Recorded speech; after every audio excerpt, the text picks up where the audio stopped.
Hello and welcome to Giving Ventures, a podcast to help you grow your giving and change the world for the better. Each episode, we share innovative charitable efforts leveraging private philanthropy to solve public problems. I'm your host, Peter Lipsett, Vice President at DonorsTrust. This show is a product of DonorsTrust, the oldest and largest donor-advised fund focused on helping conservative and libertarian donors of all capacities simplify, protect, and grow their giving. My colleagues and I talk with a lot of groups doing great work. This show lets us share a bit of what we learned with you, so you can discover new projects for your own philanthropy. We took a few weeks off from the podcast, and I hope you didn't miss me too much, but we are back and ready to jump in with a light, airy, uncontroversial topic: abortion.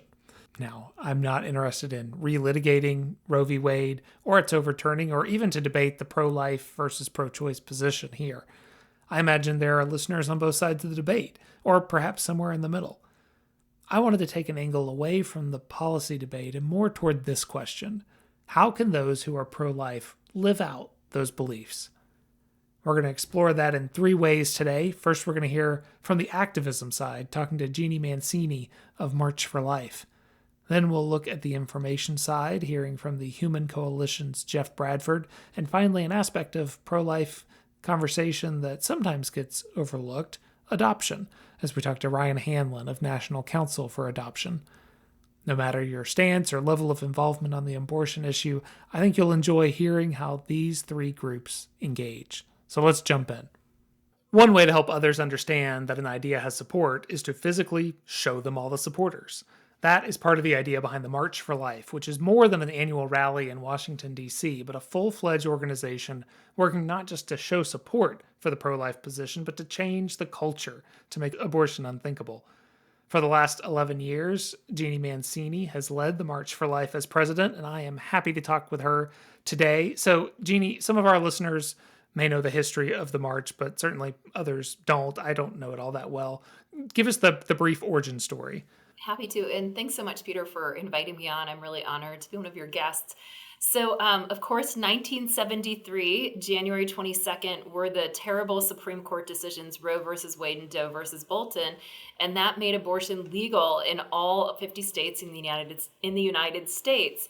The following year, there were a group of people, including our founder, Nellie Gray, who wanted that anniversary to be noticed. They wanted to draw a line in the sand, and so they created what they thought would be a one-time or two-time event, the March for Life, on the anniversary of Roe. Little did they know that here, 51 years later almost, that we'd still be marching, nor did they know that the March for Life would become the largest, longest-running human rights demonstration worldwide, bar any other demonstration that I'm aware of. So here we are. This will be our 51st March for Life this coming January, and I've been blessed to lead the organization for the last 11 years. Why did they think it would only go for a year or two? Did they think that Roe would be overturned, or they just thought, we'll go show some support and then we'll all go back to our homes and walk away? They thought that the judicial activism decision that Roe would be corrected much earlier than 50 years later. Even though, when you look at cultural issues, 50 years actually isn't that long for a Supreme Court, decision to be corrected. People just expected it was such a horrendous and activist decision. They thought it would be corrected within a year or two. No one expected it would stay on the books as long as it did. So interesting. Now, you've got the National March. You do that every January. But you also have marches in, I think, 8 states now. Is that right? Is that a growing number? Is that a thing that you're continuing to expand? Yeah, thanks so much. As long as I've been running the march, it's the single hardest thing that we've done. So back in 2019, we officially began our State March initiative. It was a fruit of some burnout in the organization and really trying to ask the deep questions about what our mission is, what we bring to the table that no other groups bring to the table. And what we came to realize is that we bring marches. We are the group that unites, equips, and mobilizes pro-life people in the public square. And the single question that we were asked more than any other from outsiders was, can you help us start a local march? So we began, we researched this, tried kind of a beta launch, and in 2019, in my home state of Virginia, we had our first state march. Since then, we've been growing, and now, of course, COVID slowed that down quite a bit. But this year, 2023, we're in 8 states. We've still got 4 ahead of us in the first few months of the fall. Next year, we'll be in 16, and then we'll be in all 50 states in the next 5 to 7 years, depending on resources, essentially. So I guess that's more than a march a month starting next year. Oh, yeah. Yeah, absolutely. This thing is growing much more quickly than I ever expected. And when we had this, I would say, inspiration to begin it, and again, as a fruit of organizational discernment, none of us knew that Roe would be overturned and that those state marches would be all the more important. Yeah, the value of those really goes up in a post-Roe world. I mean, in theory, that is what so much of this debate has been over. Yes, it's over abortion, but more importantly, it's a push it back down to the states conversation, and there you are, continuing it there. Okay, so I admit I am a cynic when it comes to marches, to demonstrations. I don't always see the value of it. It's a lot of people standing up yelling, whoopee-doo, that's great. Disabuse me of that. What is the value of these marches? Yeah, and let me just say, in some ways, I know this sounds kind of strange, but what I think is more important than the public witness is actually the prayerful component. Like, I think in some ways we're really just in this deep spiritual battle. And I myself am a very deeply spiritual person. So I see that as the most important part, like the prayer, the contemplation. But what the march is about is essentially giving witness to those who can't give witness for themselves. So no one will argue that the other side isn't trying to make abortion, to kind of remove any shame from abortion and to rename it. I mean, especially years ago, the other side would argue that, a baby growing in the womb is a lifeless blob of tissue. Harder to do with the advances in ultrasound and sonography that we have today. But there's something about the march that draws a line in the sand. And it's going out in a public, peaceful, joyful way saying, this is a human rights issue, and I'm standing up for the poorest of the poor, the most vulnerable, in a respectful way. And it's very American, doing it in the public square. That's fair. I should say too, Peter, even if that's not very convincing, it's been my experience that most people attending the march have kind of a conversion experience. So maybe they're nominally pro-life or even more, but there's something about being there with the sheer number of people, and especially the young people, that is so buoying to our spirits, and it sort of just uplifts you and changes your heart and makes you more deeply committed to the issue. I can definitely see that, being around other people who share your values in a world where we're increasingly pushed away physically from people who share our values, even if it's easier to find them online, is a powerful thing, whether that's a Christian revival or a Black Lives Matter march or a March for Life. It's bringing people together. It has a lot of power. Yes. I won't say I'm totally convinced, but I definitely get it. So earlier, I'll take that as a challenge. I have other ideas, but I know we're limited on time, but I've got other things I want to say, so another time. Now, so as you mentioned, this was the first year of doing the march post-Roe. How was it different? It was incredible. I will say, going into the march, there were all sorts of questions. First of all, about what the Dobbs decision that overturned Roe even meant. Even in my own community, many people thought it meant that abortion was illegal. And that's so wrong. So where Roe did make abortion legal in all 50 states, the overturn of Roe didn't make it illegal. It just returned it to the American people through their elected officials. And states have so much more power now to be able to do things. So prior to Roe, states couldn't enact life protective laws that would be prior to the moment of viability. So they couldn't enact life protective laws prior to like 20 weeks. Now, half the states in the country have enacted just such laws, many of them protecting life even at the time of heartbeat or earlier. So that's very exciting. So there was a lot of confusion over why do we still march? And I think that the bottom line there, and what we tried to do, is just really educate that we're not done yet, that our main goal was not just to overturn Roe, but it's to make abortion unthinkable. I mean, it would be to make abortion illegal too, don't get me wrong, but the far loftier goal is to make abortion unthinkable. And anyone who's watching this, and even saw what happened last night in Ohio, knows that we are not yet done. In fact, we've got our work cut out for us right now, that we've got a daunting task ahead of us. So we haven't built a culture of life in the United States. We're in a new season. There's a great Winston Churchill quote that's been maybe even overused, but I feel like it perfectly describes this moment. And he was using it after the Battle of El Alamein in World War II. And he was asked, "Is this the end?" And he was told, "It's not the end, and it's not even the beginning of the end, but perhaps it's the end of the beginning." And I think that perfectly articulates where we are. We're sort of, done with chapter 1 or chapter 2, and now we're on to chapter 3 of what it means to build a culture of life.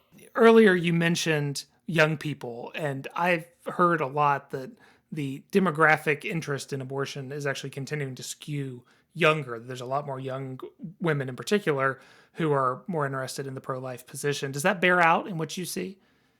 It definitely does. So let me invite any of your listeners who haven't participated in the March for Life to come this year to the annual march or to go to one of the state marches. But by and large, our participants are under the age of 25. I'd say 80% of our participants, and we have well over 100,000 who march every single year. They shut down our nation's capital. They shut down 14th Street, Constitution Avenue. It's a beautiful thing to see. They're very positive. They're very creative in the signs they hold, and they are young. They're young. They say that they're the pro-life generation. And it's a beautiful thing. It really is very uplifting. I know that the Students for Life is a big piece of that. A great organization doing good work in that. So kind of wrapping up here, the marketing communications side of me is just fascinated by the idea of how you get so many people in one place, literally marching in the same direction. How do you communicate and get the message out? How do you raise awareness about it? I'm curious if there's things that other groups could learn from the way you do it. Really organically. Like, I wish I was this incredible strategic thinker in this. And I feel like by God's grace, we have been able to grow. So one thing that shifted a lot when I started working with the March, because the founder of the March was 88 when she passed away, and she was still running the March single-handedly. So one of our first goals was to update social media, because with so many young people coming to the March, we knew that social media was kind of their language, the way that they spoke. And so now, we're one of the most followed groups in the pro-life world, with maybe 2 or 3 exceptions. Every single year, we get marchers to use the hashtag #WhyWeMarch and to tell their stories, to post pictures. And it always trends worldwide. Always. And that's been since like 2014 or 2015. So that's very exciting. So we do some really organic things, but we don't pay for social media ads. We have a few times for very, very little, but it's truly organic. And so I would say the product that we're selling is really good.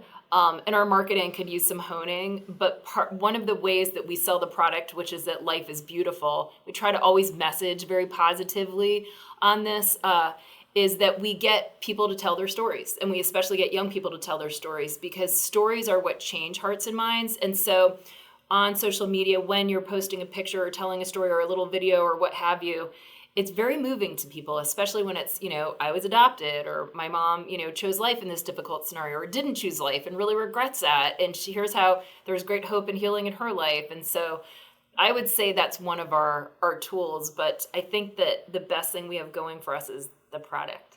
Life is very beautiful and inherently attractive. Well, that is a good thought to leave on. Jeanne Mancini with March for Life. We really appreciate sharing all this with us today. Thanks for having me, Peter.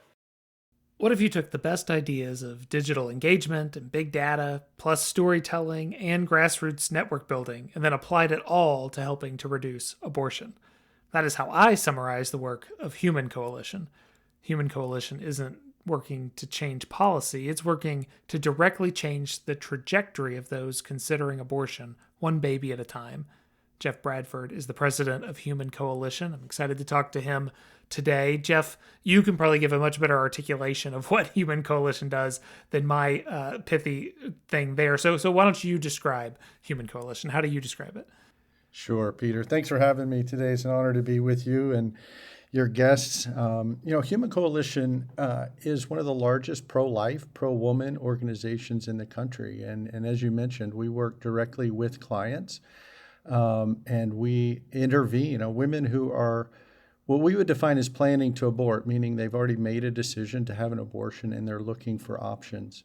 And we bring them into a system of care. And so we're building a unified national rescue system that not only helps counsel women for their options for life, but we also have extensive and comprehensive wraparound services like housing and education, employment, very difficult situations that women are in that feel like abortion is their only option. And so we help them with an empowered decision. And 76% of the women who plan to abort would say they would prefer to parent if their circumstances were different. And so through private-public partnerships, we expand that unified national rescue system. But we do actually work some in the legislative area. It's not very well known, but we also help with protecting and writing good laws. And so we're uniquely qualified because we work directly with women and understand really what moves the needle for them. And how do we make good laws that really protect women and help them flourish as moms and families?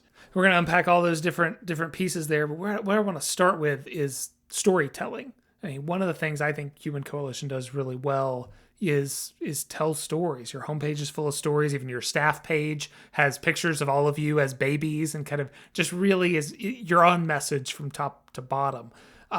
You have a background in media, so maybe that's where some of this comes from. Maybe I shouldn't be surprised. But why is storytelling so important to your work? Well, first, I take no credit for our innovative and creative work at Human Coalition. We have a fantastic team, and I love the baby pictures. And if you see mine, I'm the chubbiest baby there. Storytelling is incredibly powerful. I mean, the reason I'm here is because of my story. You know, I don't know if I've shared with you, but my wife and I, during our wedding engagement, got pregnant. And I since we don't have a long time, I won't go into the details of that, but we'd helped start a church, and that church split. And during that split, we felt like we had lost our church family and decided to go in for counseling. And we closed the door, my wife began to cry just uncontrollably. And as we got underneath those tears, it came down to a decision we made now 30 years ago. And during our engagement, we got pregnant and went to my father and got terrible advice, and we ended up at Planned Parenthood. That same week, I met the two co-founders of what organization now I run. And so God just opened my eyes and took our story of pain and hurt and turned it into something beautiful where we get to stand in the gap. So stories are an emotional connection. They bring personalization to understanding what it is to walk in other people's shoes, to have empathy and have a perspective of what it is to understand what they're going through.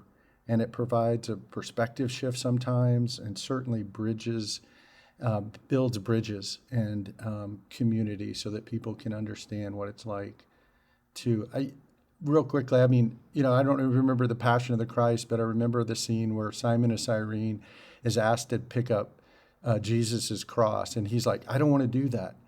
And, I'm not guilty. Why should I have to carry his cross? And I remember him looking into Jesus's eyes and then taking up that cross. And it was just a powerful moment because we realized what it is to actually walk in somebody else's shoes. And so the stories tell that, and these women are incredibly courageous. They're in very difficult situations, but sometimes they just need somebody to stand in the gap and help them. And of course, it's more than storytelling. I mean, all the stories are great if you can never talk to folks in the first place, and you have a very sophisticated marketing plan, marketing program and leveraging, big data, if you want to call it that, or all the tools that are out there to be at that point of decision. Talk to us about that operation. Well, that's really where we started, Peter. When we first started, we were just going to be a lead generator for the pro-life movement. We discovered, 12 years ago that less than 2% of the women who are actually planning to abort, those had made a decision to abort, were coming in contact with pro-life options. And so we set out to use the internet, which no one was using at that time, to actually reach women who are looking for an abortion, scheduling an abortion, looking for prices. And the internet was a place people were starting to go. And so we had the innovative idea of using the internet to reach women and bring them in and have them call pregnancy centers so that we'd have an opportunity to counsel them for life. And so over the last 12 years, we have used data and science and everything you can, counseling and say everything that we use in the business world, that we use in the counseling world, in the Christian world, in order to better understand how to connect with that woman and help her make an empowered decision for life. And so marketing is one of the biggest gaps that we have in the pro-life movement. We're still not reaching near enough women across the country to actually help them make an empowered decision for life. And so walk us through what happens. You get that message, the right message at the right time to the right person.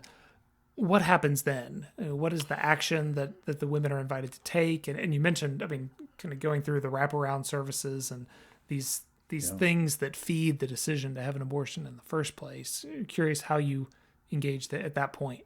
Yeah, and it starts with the click. It starts with being number 1 or 2 on the Google searches so that we can compete head to head with Planned Parenthood and have them call us before they call Planned Parenthood. So they would Google abortion, near me or some phrase of whatever they're looking for.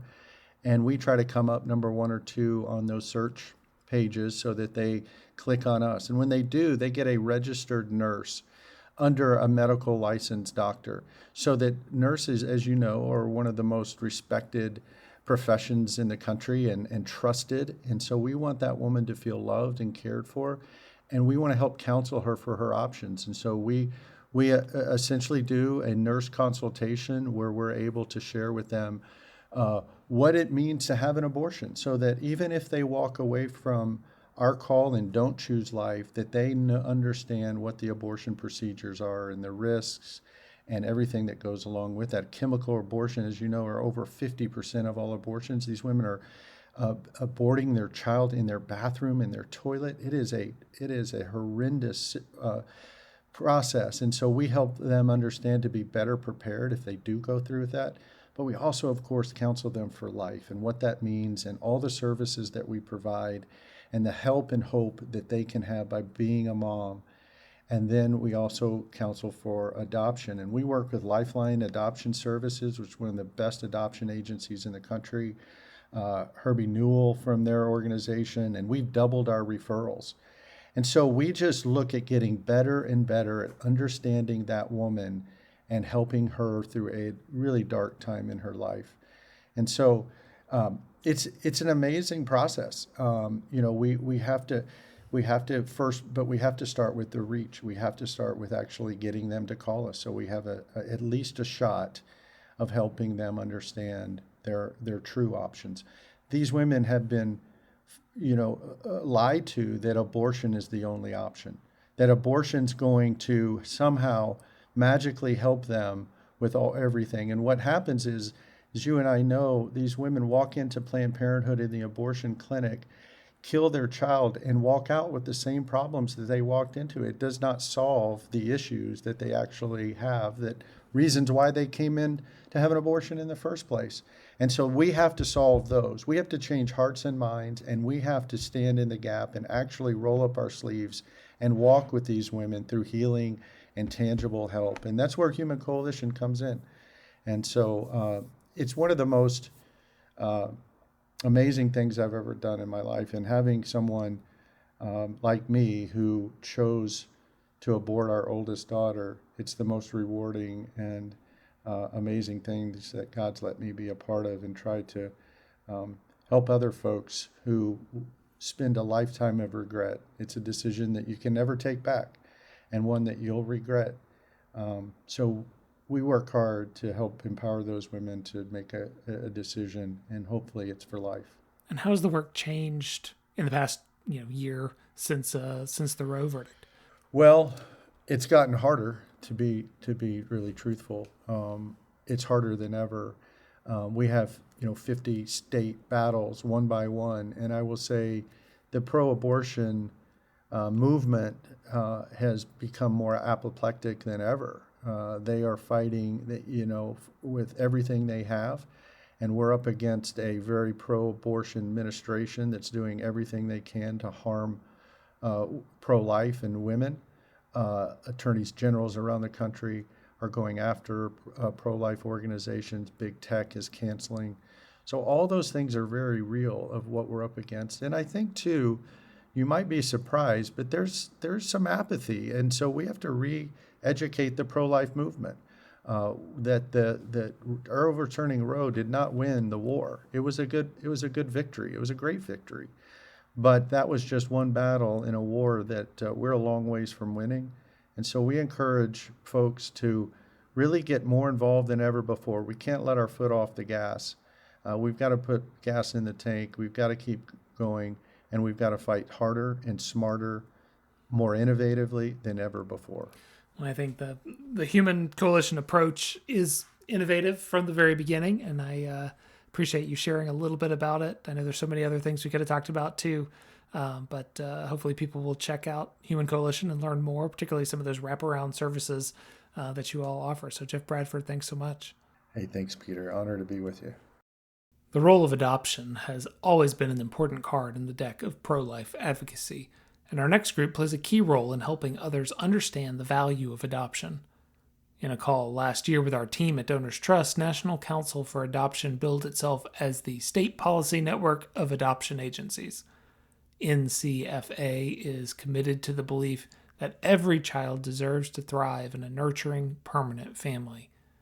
National Council for Adoption's mission is to meet the diverse needs of all those touched by adoption through global advocacy, education, research, legislative action, and collaboration. Ryan Hanlon has been president since last year, but with the organization and in this space much longer, and perhaps most relevantly, is an adoptive father himself. Ryan, why don't we start here? What is the state of adoption in the U.S. today? Thanks for having me on your show, Peter. The state of adoption today is very different than it was in decades past. So there are now fewer adoptions than there were in the past. There's fewer private adoptions happening. There are more adoptions happening from foster care than many decades past, although it's declined somewhat in the last few years. And so on aggregate, there are far fewer adoptions. But there's many, positive things to say. There's more openness now in adoption between the birth family and the adoptive family. There's less secrecy around adoption the way there used to be in decades past. And there's a lot more resources to help address behavioral issues or other things that can come up for those children who were placed for adoption after experiencing abuse or neglect. And I think I heard you say on another interview I was watching that a lot of that decline that we're seeing has really been driven by the falling rates of international adoption. Is that right? That's right. International adoption has declined by well over 90% just in the last 15 years. And so that's a huge part of the decline. The number of private domestic adoptions has somewhat plateaued in recent years. There's roughly 20,000 or so every year. And then the number of adoptions from foster care tends to track the number of kids who are entering foster care. And so when we have a year where there's a larger cohort of children entering foster care, tends to be more adoptions a year or two later. So following COVID, we had fewer kids entering the foster care system. We're then going to expect to see fewer adoptions happening with just fewer kids in the system in general. So tell us more about National Council for Adoption. What is the role you play in this ecosystem?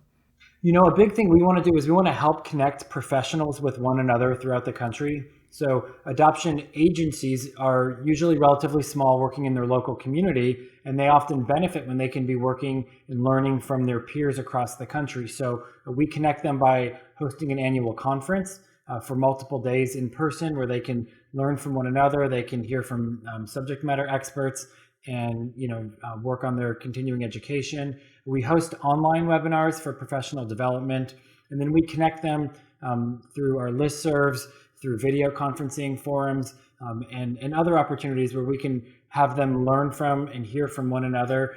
We did that actually just today. I had a group of workers. They all are focused on adoption from Colombia, from the country of Colombia. And so I organized that for them, and they could then talk to one another, learn from one another, and ensure that they're up to date on best practices, and they can support one another that way.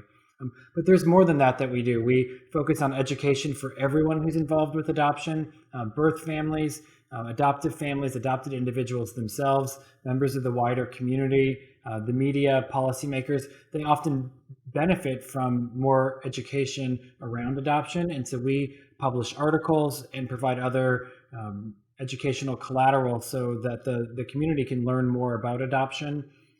We conduct research, and we have ongoing research projects where we partner with universities and other research groups. We can address information gaps that way. We can better understand the adoption landscape, but then we can be in a position to do that educational work that I talked about after we've conducted really rigorous research about the communities that we're studying. And then finally, we do advocacy, usually at the federal level, but at the state level as well, where we can be providing information to policymakers and their staff. We can talk to them about what's important, in terms of the regulations they're forming. Regulations have an important role, but sometimes they could be going too far. They might be overly burdensome. They're going to have an impact on the field. And so we want to make sure the regulations that are in place are smart and that they're doing what the policymakers actually intend. And some of that research that gets disseminated so widely, am I wrong that part of that is built on a survey you do that's really the only one of its kind? Is that right? That's right. There's actually a few that we do, but we're the only group that on a consistent basis estimates the number of private domestic adoptions that happen in the U.S. And so we're the source that one would go to say how many adoptions happen. The federal government tracks how many adoptions there are from foster care. They track how many intercountry adoptions there are. No one's tracking private domestic adoption. We think the federal government should do that, and that's an advocacy goal that we have. Until then, we're going to, every few years, we're going to do estimates to get there. But we also survey individuals. We just recently released a research report where we heard from birth parents, what their experiences are, what their views are towards adoption. And it's the largest survey like that that's ever been conducted. Before that, we did a survey of adoptive households. We heard from well over 4,000 adoptive households that talked about what their experiences were during the adoption process, post-adoption, what the experiences are like for their family. And we can then use that to better prepare future adoptive families. You mentioned a spot there where the federal government wasn't doing something that probably it is actually leveraged to do in terms of getting stats and numbers and all of that sort of information. I mean, that's actually probably a pretty good role for government, but it also seems like government involvement across the board in adoption is really, really high, at least domestically, but I imagine internationally as well. And then there's foster care. What are the consequences of all that government involvement? Is it too much? At times it is too much, at times it's not. You're exactly right that it's the highest in both foster care and intercountry adoption. At the state level, that's where the regulations happen for private domestic adoption.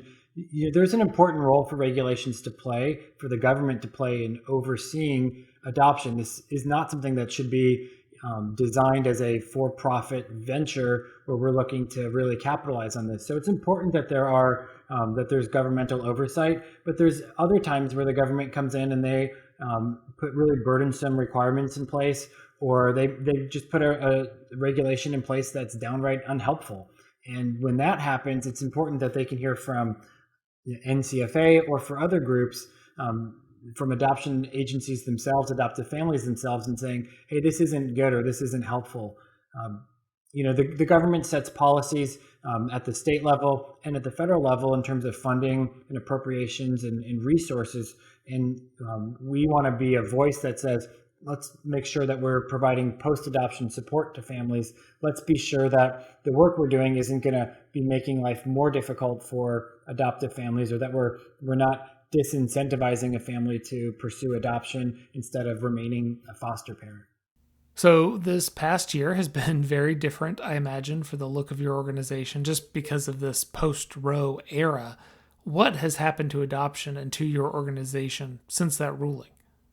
You're right that a lot has changed. For us, one of the main things we're doing is we're trying to address a lot of the misinformation that's out there in the media, so that there's been a lot of media interest in what's the impact of this Dobbs decision on adoption, or what are the experiences of those who do place their child for adoption. And we want to address that to make sure they have good, accurate information, and they're not talking about adoption the way adoption looked like 50 or 60 years ago. In terms of how that decision has impacted the field, I would say it's still too early to tell. I mentioned earlier that the federal government doesn't track how many adoptions happen. Because of that, it's not going to be easy to go back and say, we're seeing an increase here or a decrease there. Anecdotally, there are some agencies that are reporting more informational calls. There's a few that have told me they're seeing more placements.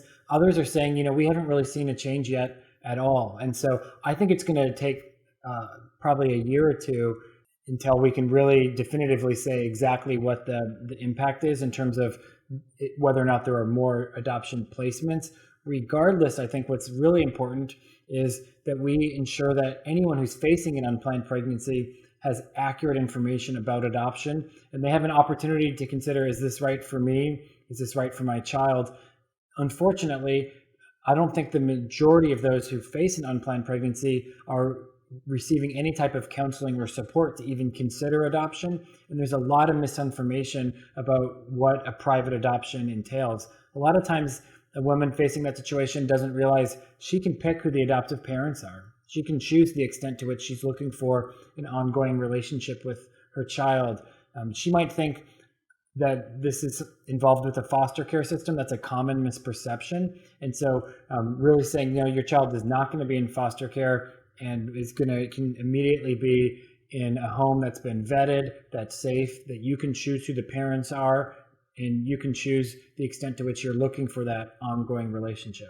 It would seem with all your research and studies and resources, plus the advocacy work, that you're in a unique position to be a partner to a lot of groups that are in the space doing different aspects of the work. I mean, today we're talking to Human Coalition and March for Life, but there's think tanks, there's the Center for Rights for Abused Children in the foster care area, healthcare groups. How do you work with some of these groups that are in this adoption space kind of broadly?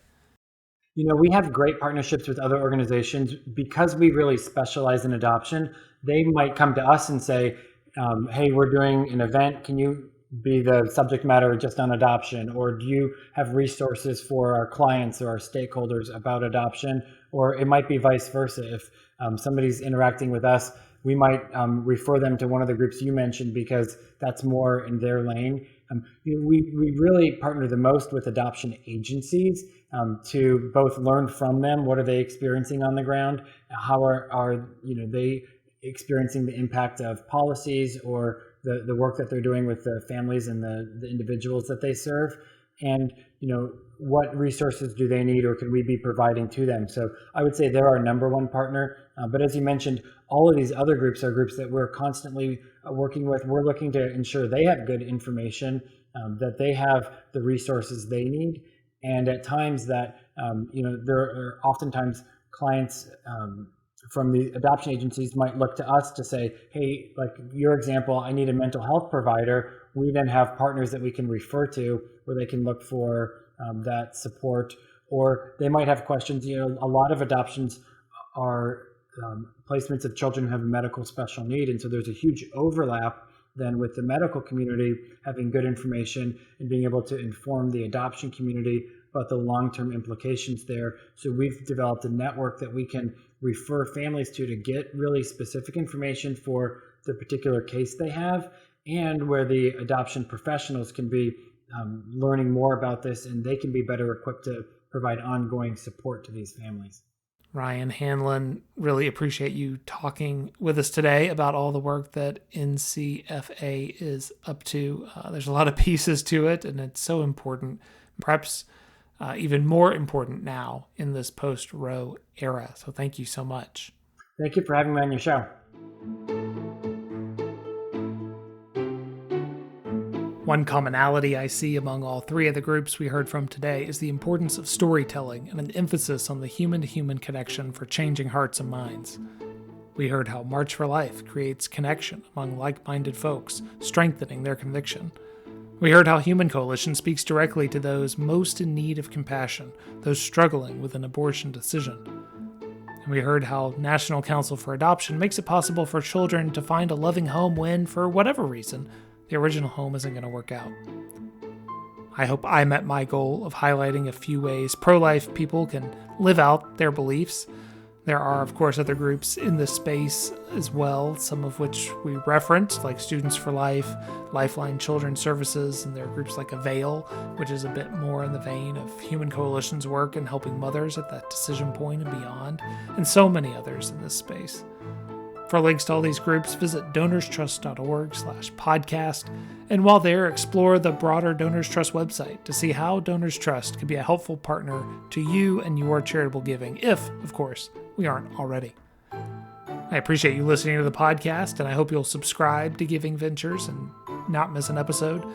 Summer break is over, and we will be back in 2 weeks with another great show for you with some more great groups to feature. Until then, thank you for being a giver. Let's talk more soon.